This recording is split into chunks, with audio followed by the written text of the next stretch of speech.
Who's not coming down the track? Who's not coming down the track? And the mean machine is red and white. Mean machine is red and white. Ain't nothing finer in the land. Ain't nothing finer in the land. When the drums are marching straight to bed. Come on,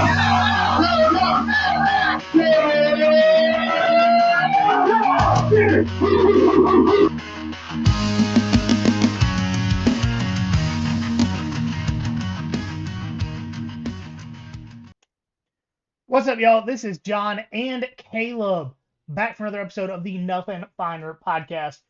Normally, we would be live on Millions right now. This is not normally because I did a very adult thing tonight. And when my wife got home from work, we went and bought a couch, Oh, snap.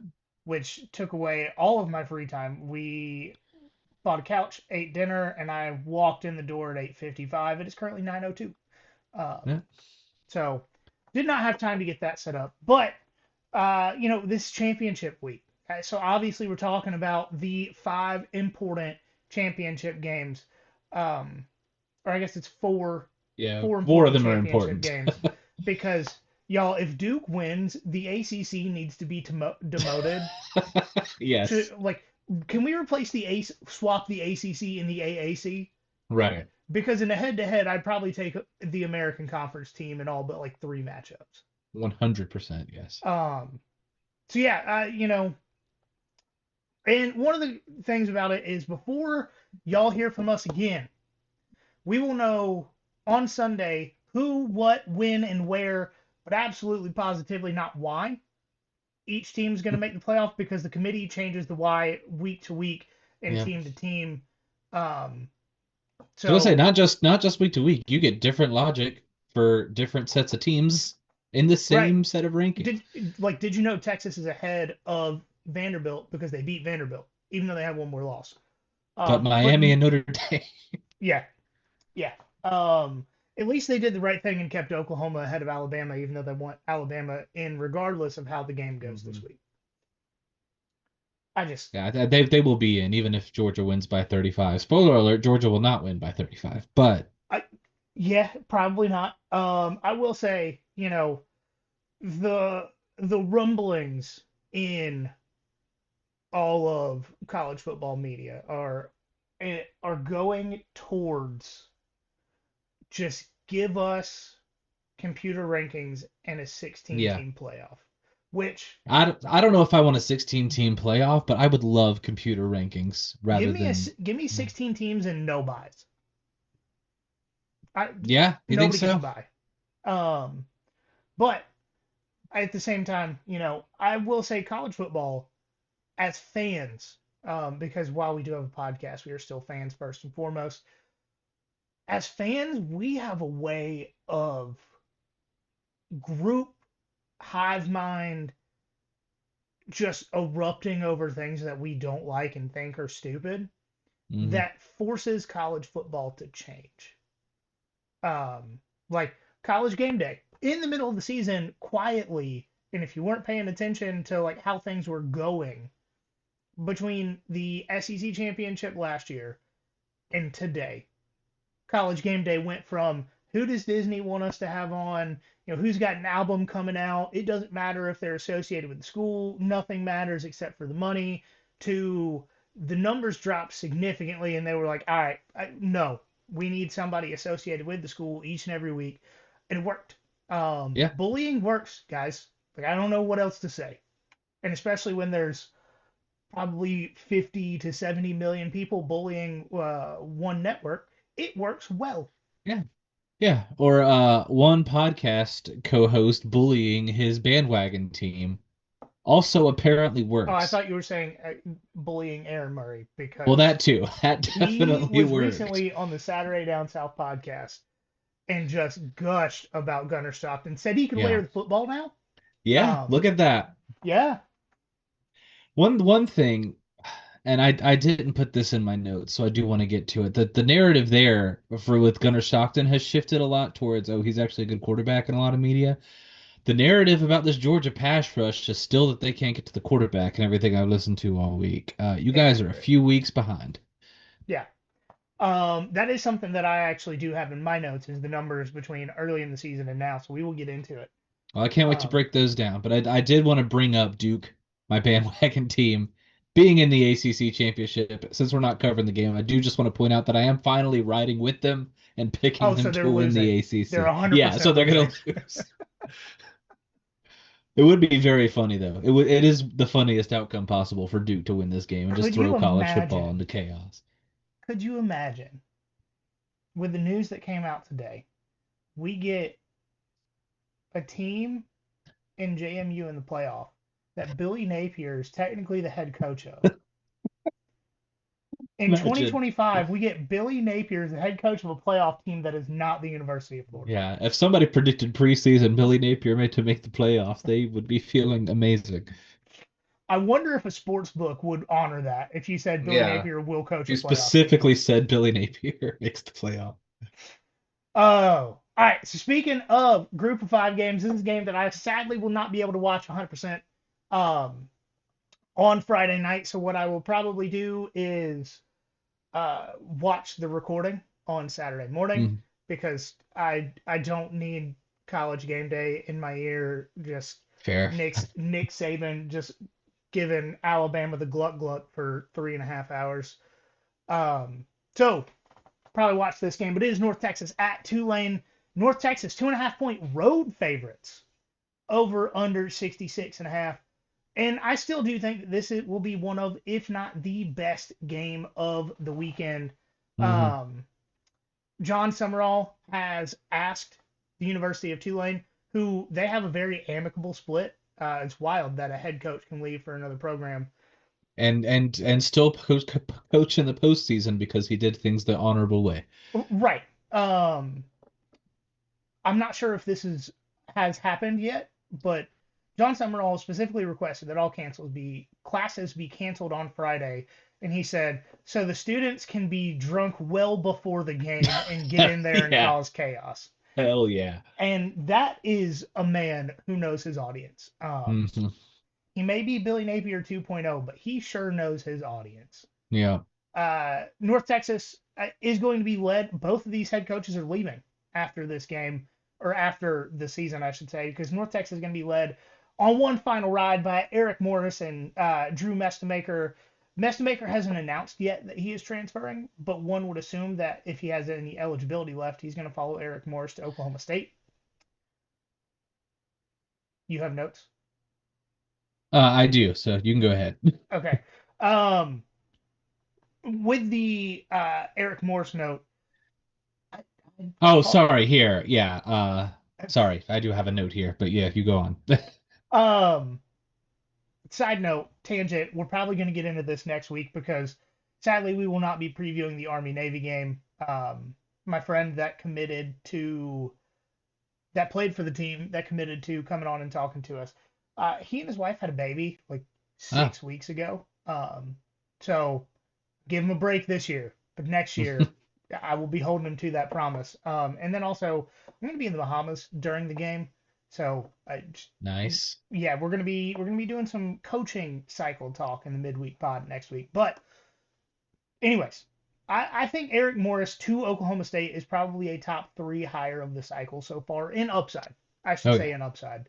I think Alex Golesh to Auburn is one of the best hires of the cycle. Upside, downside doesn't really matter, and I think it's because it's almost a complete 180 from Hugh Freeze in the way that Hugh Freeze is playing a lot of golf. Alex Golesh legitimately like slept in his office when Hmm. he slept when he got to USF trying to build the program back up. And in what 3 years he took him to a playoff contender.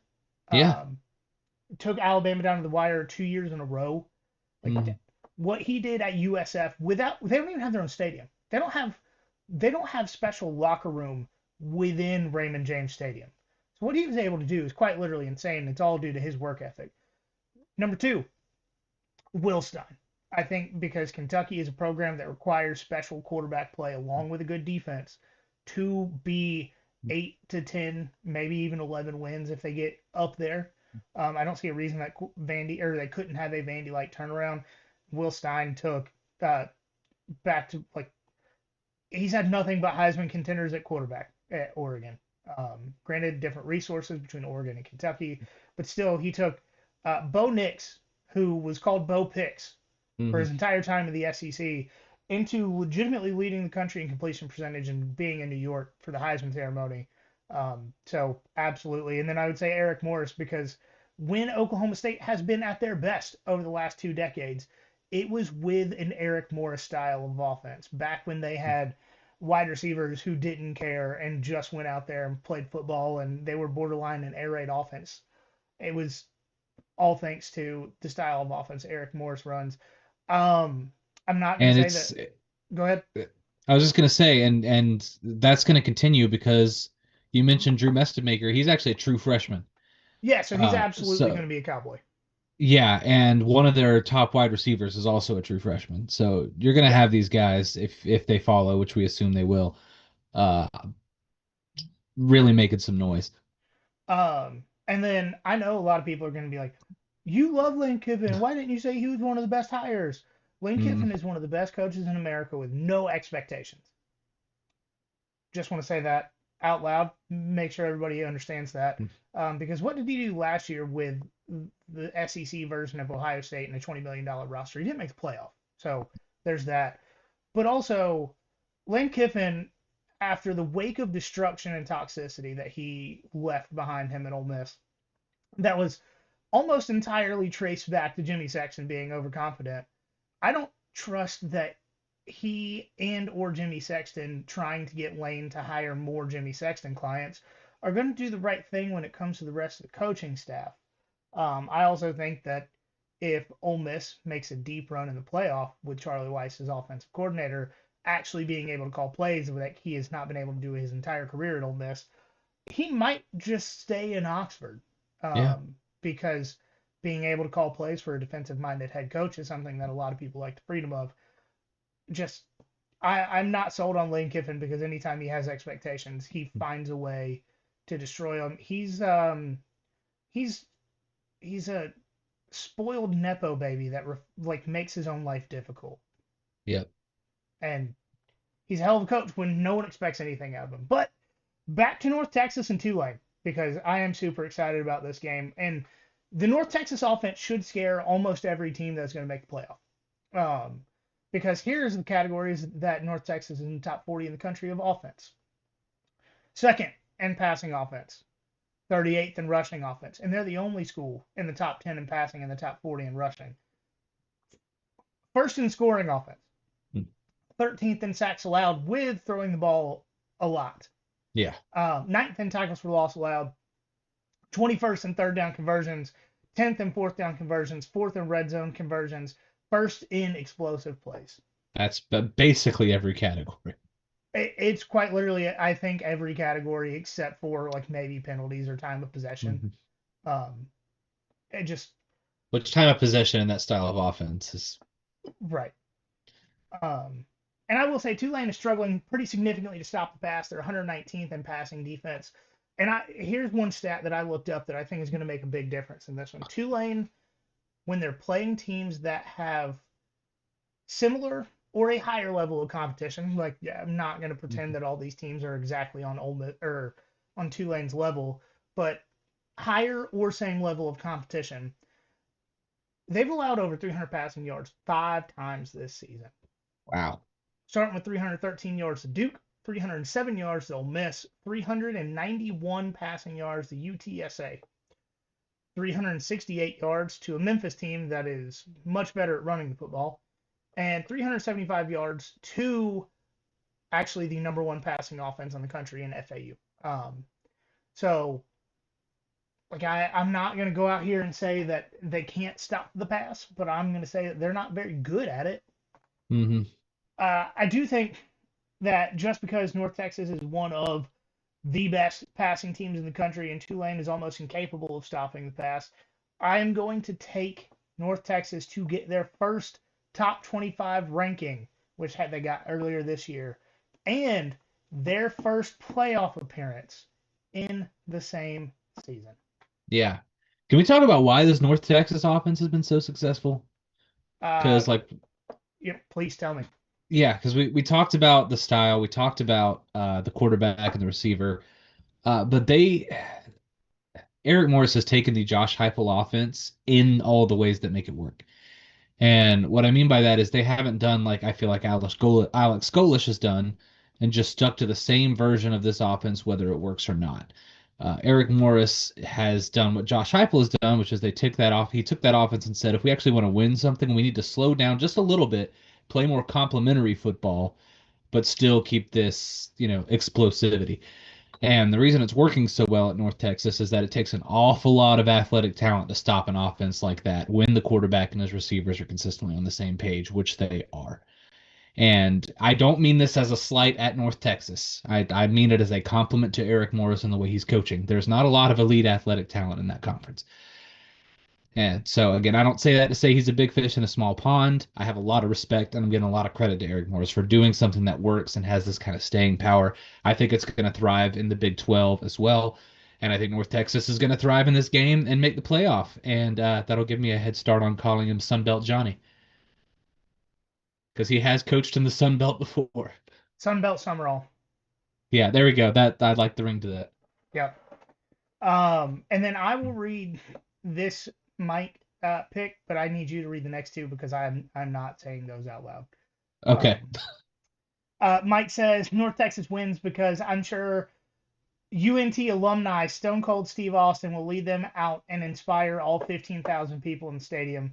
If he can inspire drunk Tulane fans as a North Texas run out, I will be, that might be the most impressive thing Stone Cold's ever done. For sure. Oh, all right. Getting into the Big 12, we got BYU versus Texas Tech. Texas Tech 12.5 point favorites, over under 49.5. And Texas Tech has an absolutely elite defense, third in scoring defense, first in rushing, 27th in passing defense, fifth in sacks, sixth in tackles for loss, 13th in interceptions.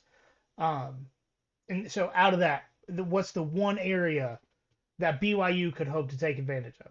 It'd be the passing game, right? And I You say would think hope so. because 27th is still extremely good. BYU 78th in passing offense with 219.5 yards per game. That's bottom half of the country in a conference that most of the time refuses to play defense. But what does that matter? We saw these teams play each other just a few weeks ago. So what did BYU do in that game?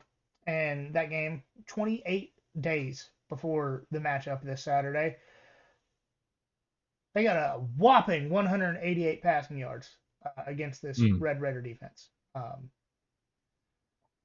And to me, this really comes down to an elite Red Raider defense going against a relatively one-dimensional BYU offense.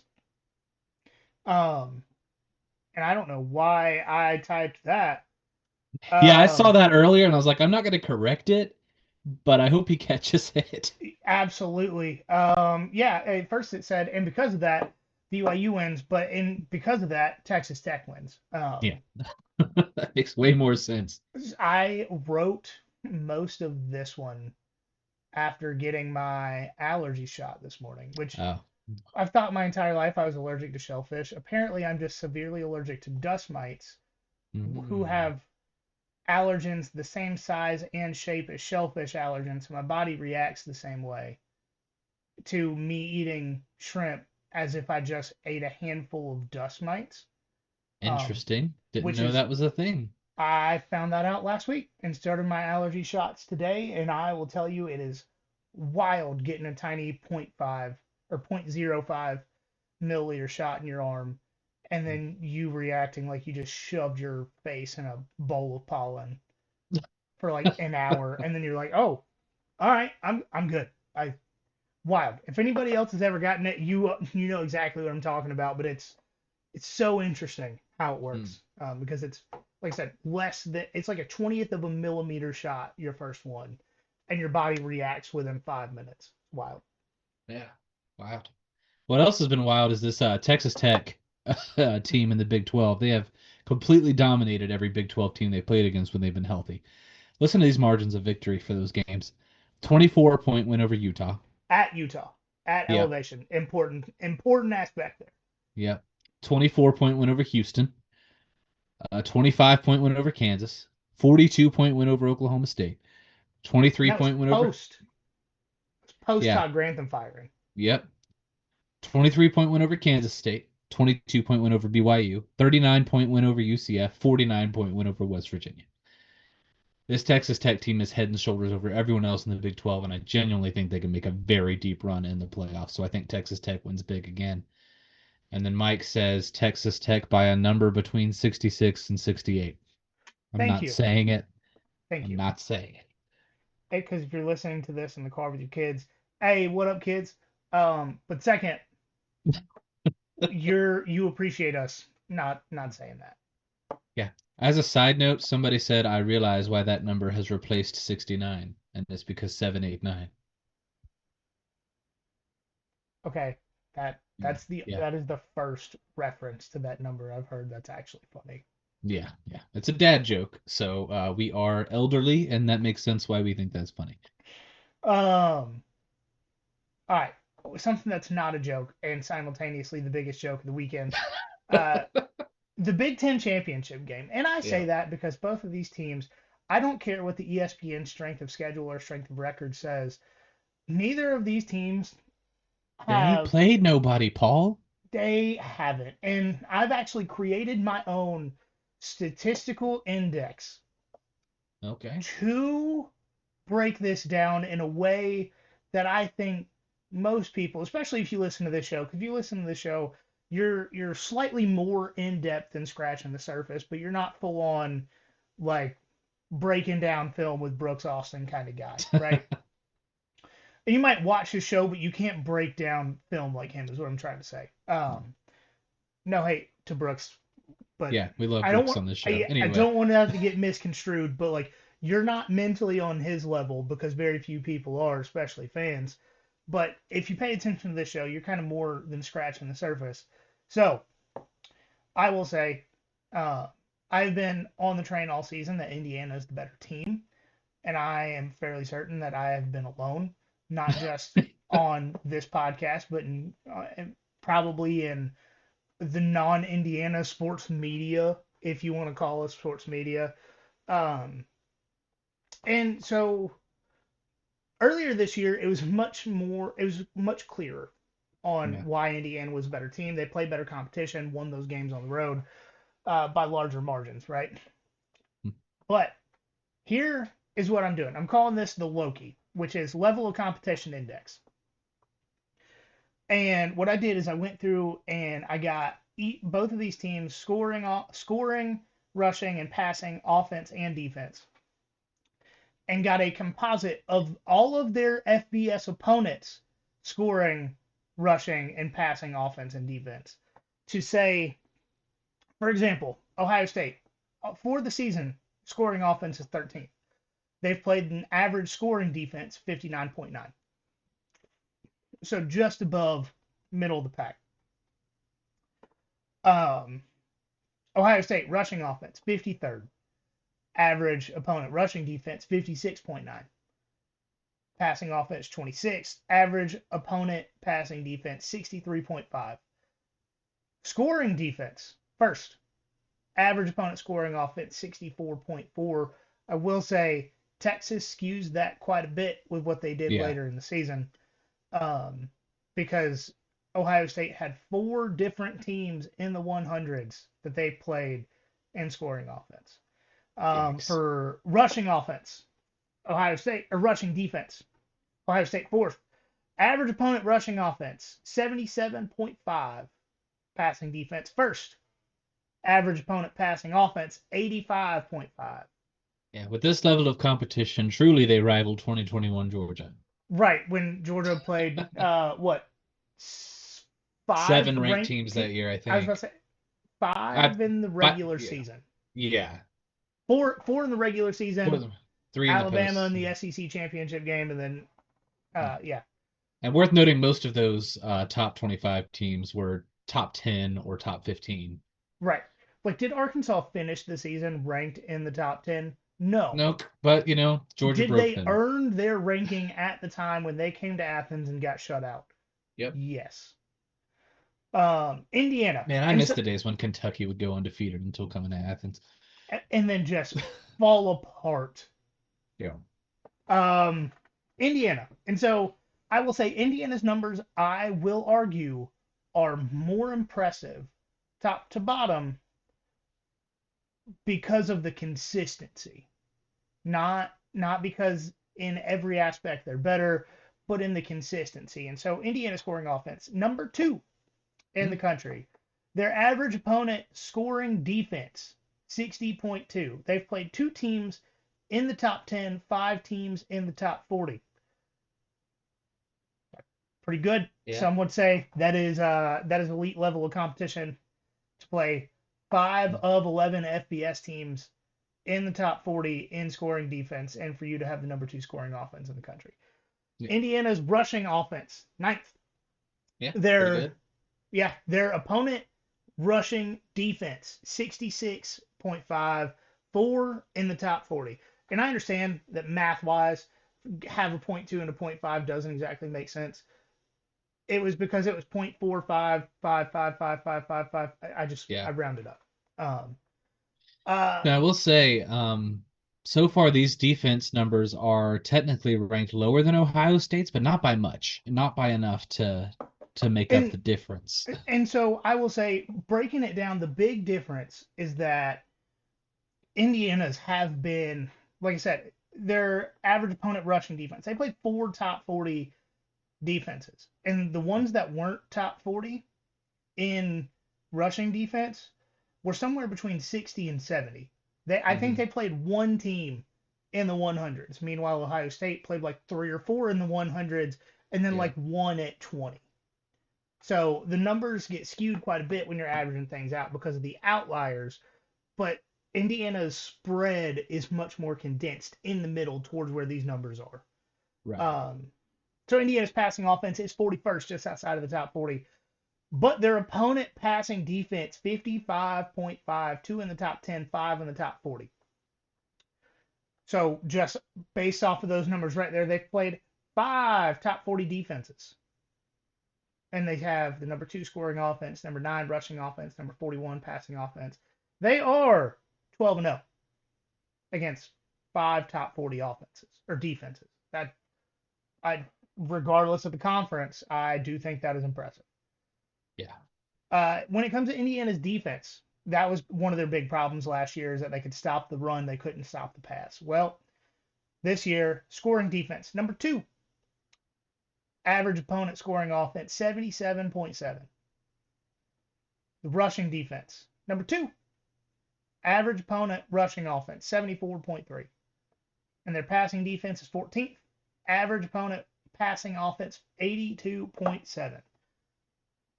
I just based on these and based on when I did the research, like I said, the numbers for Indiana being much more condensed. They had the impressive wins on the road, is what I want to emphasize here. Ohio State's quote unquote difficult games all came at home. And Indiana had a higher margin of victory against more impressive teams, including Oregon, on the road. I do think Indiana has the experience edge with multiple upperclassmen players. Fernando Mendoza has started for multiple years. All their running backs, all their wide receivers have played for years. A lot of these guys made the playoff last season, as far as their skill position guys go. And Kurt Cignetti, he may say dumb things, like saying that he's not going to schedule Power 5 or Core 4 competition because he's doing it the SEC way. And then in the next 3 weeks, the SEC has almost entirely Core 4 competition over the first 2 weeks of the season, with the exception of very few teams. And then you have Georgia, who had scheduled Oklahoma before they joined the SEC and had to cancel that game. UCLA in this case would have been the was it too, UCLA this canceled. year? It was UCLA this year, and they canceled. Yeah, you can't help that other teams run from you. I don't know what else to say about that.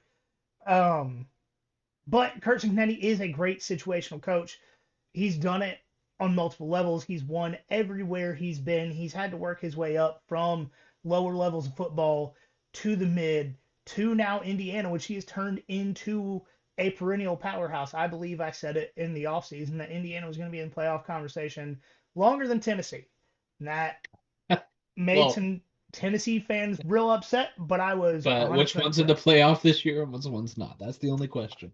Um, and here's the thing, I do think Ryan Day is a good coach. I've never said that he wasn't a good coach. I did say that he can't finish. He was born on third base and couldn't find his way home, which was absolutely true Yeah. for all but 1 year of his coaching career. But here's the thing, I think Ryan Day, one, I think he has a little bit of self confidence issue. Who among us? I hand up, me too. But he also has a tendency to get into his head. But he, along with most of college football, is under the impression that this is still the old Indiana team, right? Like it does winning on the road at Oregon moved Indiana up one or two spots, Mm. right? Like Yeah. it didn't matter. Top five win on the road in one of the most hostile non-SEC environments of college football. Nah, you get a bump up 2 spots. That's the treatment Indiana gets because everybody thought it was a fluke.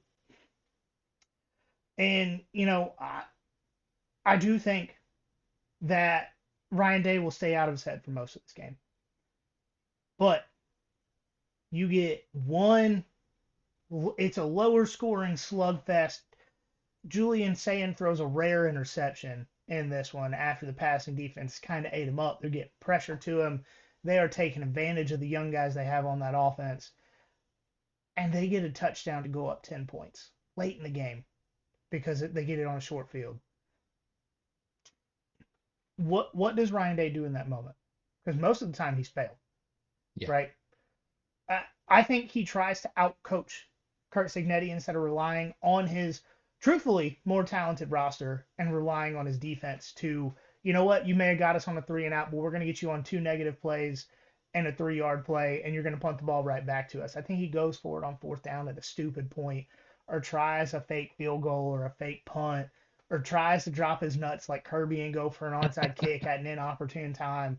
And I just think that Ryan Day loses this game because he can't get out of his own way. And because of that, Indiana wins the Big Ten for the third time in the history of the program, and their first time since a year that happened just after 1966. Won't even say it as part of a year. Yeah. Look, what's interesting is that a lot of people are upset that this wasn't the game chosen for College Game Day. And I think But that's because so many people across college football still think that this is the old Indiana's going to get blown out in this game. Like it's going to be 42-0 at halftime. Like I think a lot of people, including ESPN, still doubt that Indiana's for real. well, here's the thing. I do think one of these teams is going to blow the other one out. The thing is, I don't know which team is going to do it to the other one. But you could tell me after the fact that either team blew the other one out, and it wouldn't surprise me. Now, what is a Um, blowout in the Big Ten? Is it like 17-0? yeah, I mean 3 scores. Okay. It's about All right, yeah, 17-0 is 3 scores. yeah. So we'll go with that. Since I have to make a pick, I would pick Ohio State and those receivers to run all over Indiana just because they have a better roster. But like you said, I mean, I don't think either of these teams has really done anything truly impressive. We don't know how good any team in the Big Ten really is because none of them play an out of conference schedule except Ohio State, who played Texas at its worst and won by 7. So we just don't know. Um, I do genuinely think whoever loses this game is going to go on to lose to Texas Tech in the Fiesta Bowl. Maybe it doesn't matter all that much. Um, I will say, for the Indiana hasn't done anything impressive crowd. They've done what very few teams have been able to do over the last 5 or 6 years, and that is a last minute scoring drive in or at Oregon to take the lead and win that game. Last Yeah. year's Ohio State national championship team was not able to do what Fernando Mendoza and this Indiana team were able to do this year. Yeah, that the win at Oregon is impressive. The only reason I said it that way is because we also just don't really know how good Oregon is this year. I think Oregon's defense is still pretty good. I'm Yeah. not going to say that they're like a Dan Lanning at Georgia level of defense, but I do still think they're a very good defense. Yeah. Well, I And guess we'll find out also, because they've done enough to make the playoff too. I will say, even if Penn State is bad, Fernando Mendoza coming back from having the worst game of the season to throw that insane touchdown pass to win that game, Yeah, all the that respect in the world for Fernando Mendoza. I think if that his stats are a little better, he should be a Heisman frontrunner. so to me, what Indiana has done at multiple occasions this year, similar to what Gunnar Stockton has done at Georgia on multiple occasions this year, Tennessee, these last minute comeback wins where everybody needs a heart doctor, but it's Indiana, so people think less of it. Like Hmm. they did it at Oregon, who was making the playoff. Georgia did it at Tennessee, who lost 4 games. And we're like we put them on two different scales, and like I think that the people that, and not necessarily you, but I think a lot of people across the country are saying that Indiana's going to do exactly what they did last year. I think those people have not paid a lot of attention to what Indiana's been able to do this year and how good they actually are on the defensive side of the ball, and it's not just inflated numbers this year. Like I do not, I will not be surprised if Indiana makes it to the quarterfinal and plays a close game and maybe wins to make the semifinal. Like I Yeah, would not be I shocked. could see it. I wouldn't be either. All right, the game that we have both avoided talking about. I wish we could continue avoiding talking about it. Um, we got Georgia versus Alabama. Georgia 2.5 point favorite somehow, some way. Over under 47.5. And we did get a calling the dogs. And Oh I will snap! say, we haven't got one in a few weeks. 7 point win, 7 point ugly win against Georgia Tech last week. None of y'all were drunk enough to call us. What are you? What are you doing? Are you taking care of your liver? You're trying to be, you're trying to not embarrass your kids. I need you to do better. I really Hmm. do. We need more phone calls. But just so you remember what number to call on Saturday night, 912-421-9695 to leave us a voicemail. And I will say, if you have my phone number or you follow us on Instagram, call me or text me before you call, because even though this is not my personal phone number, it still rings to my phone first. So I half of the voicemail phone calls I accidentally answer. Oh no. Just and then I'm like, oh hey, I'm gonna hang up. I need you to call back. So text me, shoot me a message first if you remember, so I don't pick up the phone and we're sitting there like two drunk idiots talking in the bathroom. But for the pre-SEC championship calling the dogs, here we go. So, going into this game, I told myself I wouldn't get my hopes up, but just got a couple things that have come to mind here recently. 2017, for instance, Georgia lost to Auburn in the regular season, went on to beat Auburn in the SEC championship. 2021, lost to Alabama in the SEC championship game, beat them in the Natty. Streaks have to come to an end. They can't last forever. So, I did it. I talked myself into it. I'm pretty sure I'm not going to be able to talk you guys into it. But I like a 24-21 victory for the Dogs. Dogs win it by 3. Cover the 2.5, which was the last I saw. Get the 2 seed, and they go on to win the fucking Natty. There's one thing that I do not necessarily disagree with Wes there on. I do think Georgia has the potential to win the national championship as long as they're not playing Alabama. Yeah, I have to agree. Not going to bury the lead here. I said it earlier this season. I'm sticking with it regardless of everything. Alabama is going to win this game. That is my pick. Do I believe that based on the numbers that I see and I am about to read off to you guys? No. The numbers, once again, still point me towards Georgia winning this game, just like they did The earlier this last two year times. and last year and the year before. And how many times did Georgia win that game? Goose egg in Yeah, that span. Yeah, absolutely 0 times since 2023.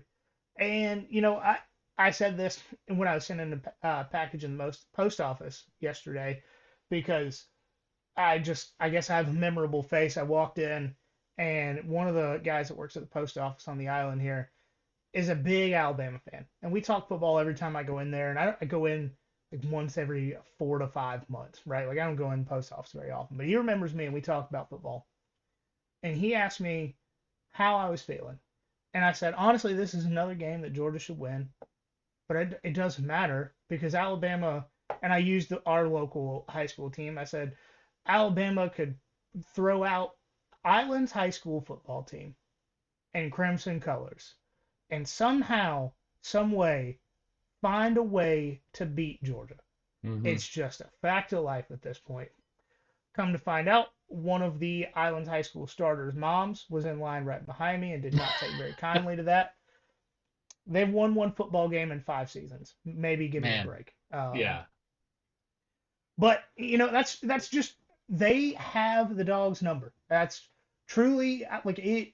This I believe this is the first time in the history of this podcast that I have picked not Georgia in a game, and I have been right all but what like 5 times yeah. since But we those started the five podcast. times, most of them were Yep, Alabama games, weren't they? yep. 3 Alabama games, Ole Miss, and Notre. Mm-hmm.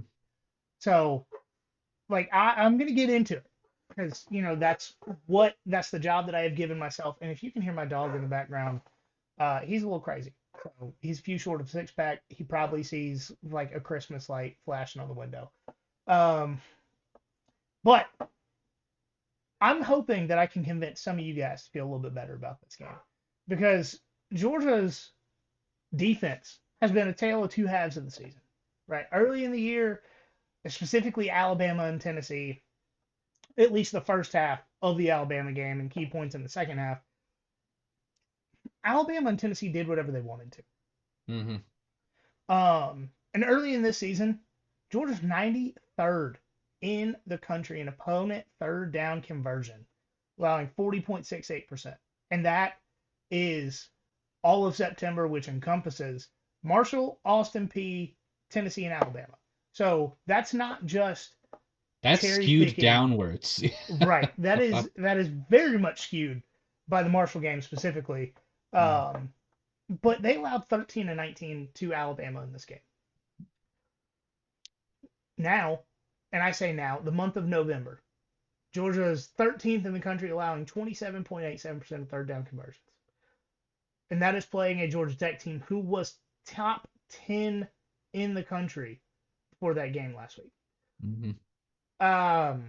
Early on, Georgia was 87th in passing defense, allowing 232.8 yards per game. In the month of November, Georgia's 34th, allowing 180.2 yards per game. Again, decent Georgia Tech passing attack in there. And a decent Mississippi State passing attack in there. And an improving Texas passing attack in there. And can't forget, November 1st was Florida. Yeah. So 2 rivalry games and 2 good passing attacks that took each other into overtime. And earlier on this year, Alabama was 29th in sacks allowed, and Georgia was 121st in sacks. And this is playing Marshall, Austin Peay, Tennessee, who isn't that good on the offensive front this year, and Alabama, who has been susceptible to sacks for the last few years, but specifically in games against a similar level of competition this year. Now, Alabama's 47th in sacks allowed, and Georgia's 48th in sacks.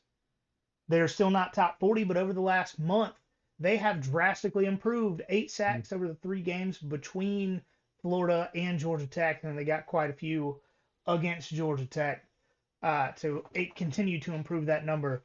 And Georgia made this game extremely close, and I want to preface this by saying Alabama won the game. Yeah, and deserved to win the game and earned the win. Correct. But you can boil Georgia not being able to score points on key drives down to 2 or 3 plays. Mm-hmm. One of those, obviously, going forward on fourth down behind the right Yeah. side of an offensive line that was struggling significantly. Yeah. I'm not like no two ways about it. Early in the season, the right side of the offensive line was terrible. Yeah. Since then, they have improved. I think they are more or less the strength of the offensive line. Now that they've gotten healthy and played Mm-hmm. more. But it was going forward on fourth down. That was a 3-point swing right there. Yeah. Um, Alan and Taylor's then drop. Taylor's drop. 2 plays right there, 10 points. A number of pass interference calls that I don't necessarily agree with, but you can't blame the referees. Don't put yourself in a position to rely on the referees to win football games. Mm-hmm.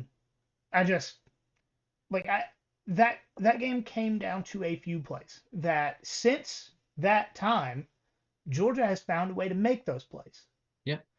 Um, in in this season, Alabama cannot run the ball effectively. They are to this day 103rd nationally in rushing offense. Jam Miller potentially not in this game again. He was listed as questionable as of yesterday. I have not checked it on Thursday. Georgia on the season 6th in rushing defense. So I don't think they're going to have to add guys in the box to stop them. And Georgia just overall has gotten better. Gunnar Stockton has been elite under pressure. I believe, and this is a stat that you have to pay for, so don't quote me right off the bat, but I believe under pressure this season, Gunnar Stockton is above 72% completion percentage. The running game, just Georgia's running game, not quarterback run, running game in general. This is the best rushing attack that Georgia's had since 2018. Mm. The offensive line, even without Bobo at center, is better than last year's offensive line. And I think they are better than they were early this year. Does Bobo make a big difference in the inside run game and the passing attack? It just regular, not moving Gunner around. Absolutely, it does. Drew Bobo has been one of the bright spots on this offensive line all season. But they have two guys that have played significant snaps at center that can take over for him with Malachi Tolliver this year, Micah Morris last year. The wide receivers on this team are elite. They're not the best in the SEC, but they are absolutely, I would say, top 15 in the country. And if they get Cole Young back later in the season, that'd be even better. These guys can make plays. They can catch passes in traffic. They can all play multiple spots as wide receivers. They can all play X. They can all play Z. They can all play slot. They can all do motions. None of these guys are single-sided wide receivers. They can actually catch passes. Yes, that's the biggest difference from last year. What we've seen Dylan Bell do over the past month with, it seems like the ball just morphed through a defensive back and he catches it falling to the ground. It doesn't make sense. I'm not a physics guy. However it works. They say trees are 90% air. Maybe footballs are like 100% air at the right time. If atoms line up, like I can slap this table and my hands go through it, right? So, however it works. But at the end of the day, I think that Georgia should win this game. I still think Kirby Smart's better coach. I still think that the defense is better than Alabama's. I think the offensive line is better than Alabama's. I think that game planning, I would take Georgia's staff over Alabama's staff because Alabama has made the same mistake multiple times against the same opponents between last year and this year. What do they do against Oklahoma? They tried to run out the same game plan with a more accurate quarterback this year. They still lost the game. This Alabama team can be out physical, but I think it comes down to a few adjustments that I have been asking this coaching staff to make for years, and for whatever reason, they've refused to do it. Like, if Alabama has a wide receiver or if Alabama has a tight end and a running back blocking, like maybe tell your guys 5 rushers will not beat 7 ever. That's not the way it works. So what do? You tell your linebackers to go stand in the flats and cover whoever goes over there. I don't know, do something other than run into the brick wall of Alabama's 7 blockers on any given play. Um, don't abandon the run game when Alabama was without 2 defensive linemen in this one and they couldn't stop the run all that well for most of the season. Mm-hmm. Don't fumble the football. Just that's a big one. don't throw it to Alabama and don't drop it on the ground. Just in the past 2 seasons, Georgia might be 2-0 with that one little trick. So, like, Georgia should win this game. I think they can win this game. I think if the coaching staff prepares better, I think they have game plan better, that Georgia will win this game. But I have seen it too many times. I don't care that Kirby Smart's 3-0 in in-season rematches. I don't care that Georgia's better. I don't care about any of that because I have seen this same story play out for most of my life at this point, and I'm not gonna lie to myself and you guys again and say that Georgia's gonna win this game. I'm not gonna do it. If Georgia wins this game, I will come on here and sincerely apologize. Uh, Y'all, if you've listened for a while, you have seen me make multiple apologies on this show.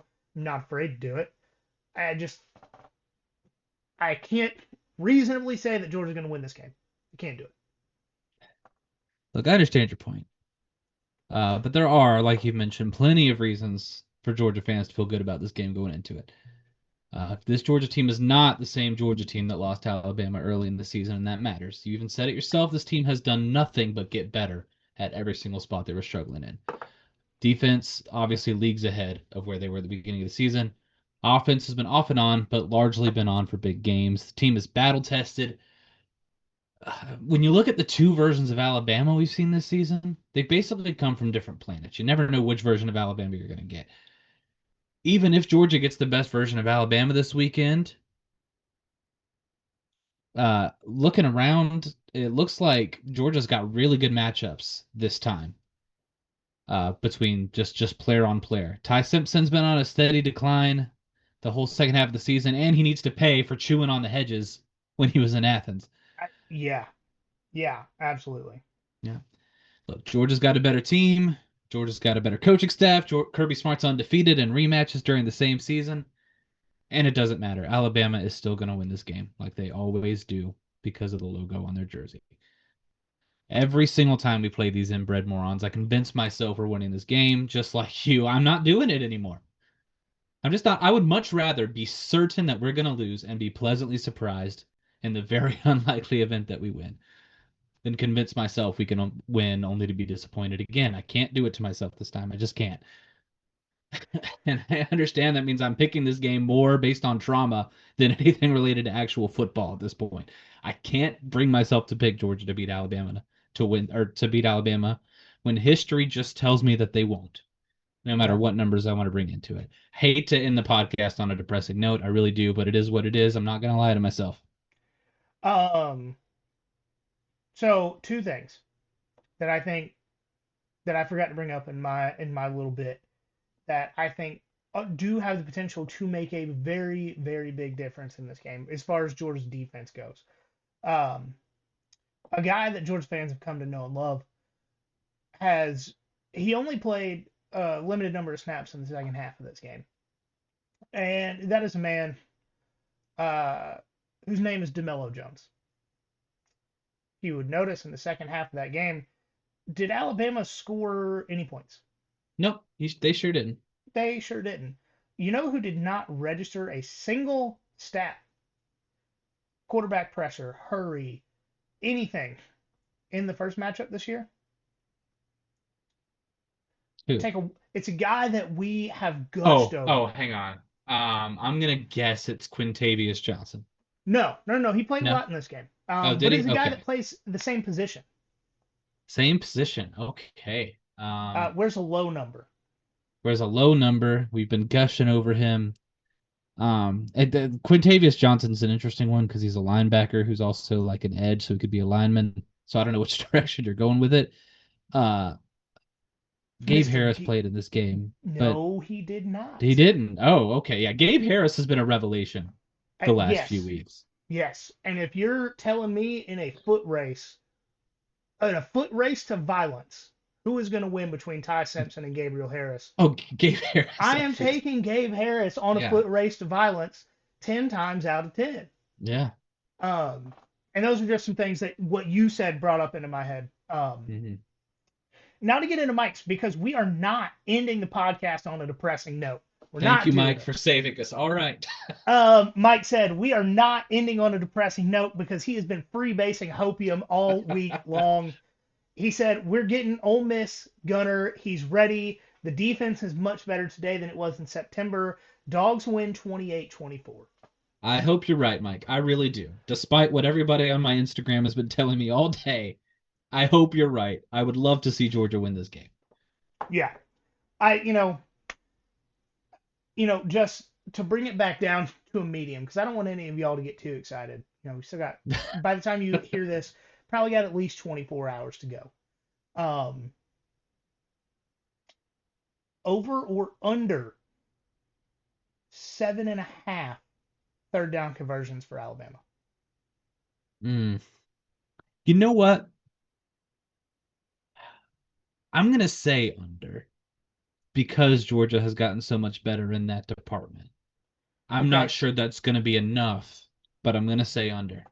All right, over or under 2 touchdowns that Alabama scores. That means they either go 1, they go 3. Oh, over. Okay. I would also take the under on third down conversions because I think if Alabama wins this game, it's going to be due to explosive plays. Yeah. And also, I would take the over on touchdowns. Yeah. But man, there's just something in my soul, and I know I've called for this multiple times this year, but there's just something in my soul that knows if Georgia wins this game, it's because just like in 2021, they have someone, and in this case, more than likely Gabriel Harris, that their sole job, like Nolan Smith was in 2021, his sole job is if he drops back to pass, put a hand on him. If you can get a hand on him when he still has the ball in his hand, hurt him. Mm-hmm. And I think, I hope that if that's not part of the game plan, I hope just the crying out that my soul is doing for Gabriel Harris to be able to hit the sack celebration of going to sleep is something that the coaching staff hears. Because boy, would that just I would probably turn the game off. It's in the first quarter. I don't care. Game's off. We won. But yeah, that's gonna do it for this episode. We didn't get best bets. I was doing adult things today, which I don't really like to do. I like to most Thursdays play disc golf and drink. Had to go buy a couch. So we don't have best bets, but if we get them together tomorrow, I will post a graphic on Saturday morning, probably tomorrow night, because obviously we got the Sun Belt and the AAC tomorrow night. Heck yeah. But yeah, guys, check us out. Follow us on social media if you want to get to our YouTube live and Millions live links throughout the week, throughout the season. Next week, we'll be doing a midweek. We won't be doing a Sunday, the 12th episode, because I will still be in the Bahamas. Sue me, taking a little time for myself. But always remember, guys, there's nothing finer in the land than a drunk, obnoxious Georgia fan.